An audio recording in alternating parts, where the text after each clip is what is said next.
আমি এই মুহূর্তে দাঁড়িয়ে আছি মৌলভীবাজার জেলার জুড়ি উপজেলার যে জুড়ি নদী, সেই জুড়ি নদীর পাশ ঘেঁষা যে বেলাগাঁও গ্রাম, এটি জুড়ি উপজেলার সর্ববৃহৎ গ্রাম। এখানে 20,000-এর অধিক লোক সংখ্যার বসবাস এবং প্রায় 5,000-এর অধিক ভোটার রয়েছে। কিন্তু এত বড় গ্রামের তেমন কোনো উন্নয়ন কিন্তু বিগত সময়ে আমরা দেখিনি।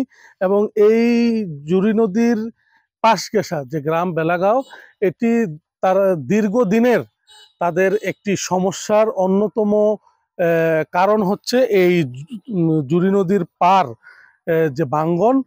আপনারা আমার পিছনে দেখতে পাচ্ছেন যে এই নদী বাঙ্গন, এটি কিন্তু এই গ্রামের নিত্যদিনের সঙ্গী। এটি মূলত বর্ষাকালে শুরু হয়, কিন্তু এবার আমরা ব্যতিক্রম দেখলাম যে বর্ষা আসার আগেই এই নদী ভাঙ্গন শুরু হয়ে গেছে। আপনাদেরকে আমরা জানিয়ে রাখছি যে এশিয়া মহাদেশের যে বৃহত্তম হাওর হাকালুকি হাওর, সেই হাকালুকি হাওরে প্রবেশের প্রধান রাস্তা কিন্তু এই এই বেলাগাঁও গ্রামের দুপাশের রাস্তা এবং এই জুড়ি নদী। এবং এই হাওরের যে মৎস্য সম্পদ, কৃষি সম্পদ, সবকিছু কিন্তু এই রাস্তা দিয়ে আসা যাওয়া করে। এতে অনেক বিঘ্ন সৃষ্টি হয় এই নদী ভাঙ্গনের কারণে।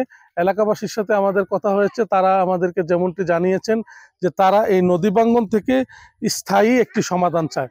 তারা চায় দুপাশে ব্লক বসিয়ে এই রাস্তাটি কন্টিনালা থেকে অন্তত রাবার ডাম অবধি যাতে নেওয়া যায়, এবং এটি নিশ্চিত করা গেলে এই বিশাল গ্রামকে আসলে নদী ভাঙ্গনের কবল থেকে রক্ষা করা যাবে বলে আমাদেরকে এলাকাবাসী জানিয়েছেন।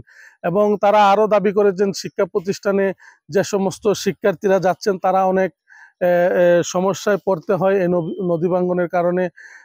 রুগীদেরকে সময় মতো আসলে হাসপাতাল বা ডাক্তারের কাছে নিয়ে যেতে পারছেন না।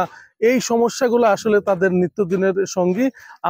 আমরা প্রশাসনের সাথে যোগাযোগ করেছি, উপজেলা প্রশাসন এবং প্রাণী সম্পদ দুঃখিত উপজেলা প্রশাসন এবং পানি উন্নয়ন বোর্ড, তাদের সাথে আমাদের কথা হয়েছে। তারা যেমনটি জানিয়েছেন যে তারা সরজমিনে পরিদর্শন করে এই এই এলাকাকে কিভাবে নদী ভাঙ্গনের কবল থেকে রক্ষা করা যায়, তারা এই বিষয়ে প্রয়োজনীয় ব্যবস্থা নেবেন বলে তারা জানিয়েছেন।